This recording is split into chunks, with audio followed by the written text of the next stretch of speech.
साप्ताहिक पत्रिका गागर में सागर, इसके तहत श्रोताओं हम एक बार फिर आ गए हैं मध्य प्रदेश पूर्व क्षेत्र विद्युत वितरण कंपनी लिमिटेड सागर के ऑफिस में।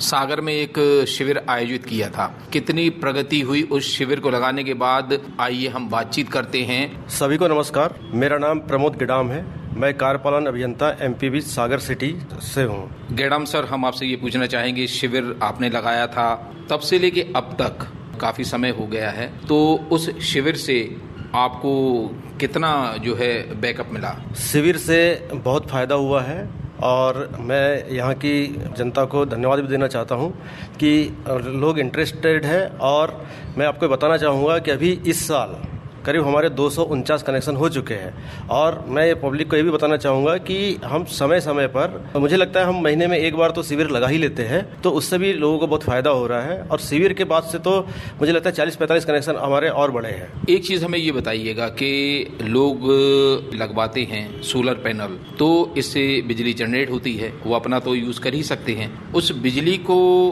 क्या वो किसी दूसरे को मोहल्ले में दे भी सकते हैं क्या? नहीं, दूसरे को बिल्कुल नहीं दे सकते, क्योंकि सिस्टम ही ऐसा है। जब भी कोई रूफटॉप सोलर का कनेक्शन लेता है तो उसमें एक नेट मीटरिंग की व्यवस्था होती है। नेट मीटरिंग के तहत उसमें वो मीटर जो आप जनरेट कर रहे हैं और एमपीबी से ले रहे हैं, वो दोनों को कैलकुलेट करता है।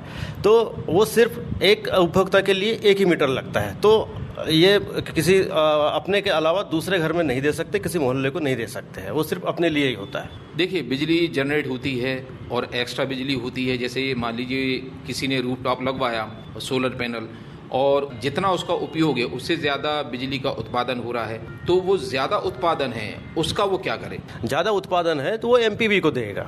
एमपीबी को देगा तो जैसे मान लो वो 200 यूनिट का उत्पादन कर रहा है और खुद 50 कर रहा है, तो 150 यूनिट का उसको एमपीबी पैसा देगी। ये फायदा होता है। अच्छा, एमपीबी जो पैसा देगी तो वो किस तरह से एडजस्ट होगा? क्योंकि वो जो है पैनल उसने लगाया है, तो वो तो जो यूज़ कर रहा है और आपको जो दे रहा है, तो उसका जो है शुल्क जो है कैसे एडजस्ट होगा? उसका शुल्क बिल में ही, जो मंथली बिल जनरेट होता है उसी में पूरा ब्यौरा लिखा हुआ रहता है कि आपने जनरेट कितना किया, आपने लिया कितना, दिया कितना, उसका पूरा लेखा जोखा उसी बिल में रहता है और उसमें स्पष्ट लिखा रहता है। और एक साल में वो पूरा समायोजित होता है, वो बिल में ही समायोजित होता है, क्योंकि अल्टीमेटली आपका कनेक्शन एमपीबी का तो है ही। आप लोगों को इस ओर आकर्षित करने के लिए कि लोग जो है रूफ टॉप सोलर पैनल अपने यहाँ लगवाएं, क्या कहना चाहेंगे? मैं सभी उपभोक्ताओं से अपील करता हूं कि ज़्यादा से ज़्यादा रूफटॉप सोलर कनेक्शन लगवाएं, जिससे आपका फ़ायदा हो, क्योंकि इससे बिजली की बचत भी होती है और कई लोगों को फ़ायदा भी होता है। तो मैं सभी से पुनः अपील करता हूं कि रूफटॉप सोलर कनेक्शन ज़्यादा से ज़्यादा लगवाएं। और कोई भी दिक्कत हो तो हमारे ऑफिस, हम तो शिविर लगाते ही है, हमारे ऑफिस भी आ जाए, यहाँ कोई भी आपको जो भी समस्या होगा उसका निदान कर दे। आपने बहुत ही कीमती समय आकाशवाणी सागर के लिए दिया, इसके लिए आपको बहुत बहुत धन्यवाद। धन्यवाद, बहुत बहुत।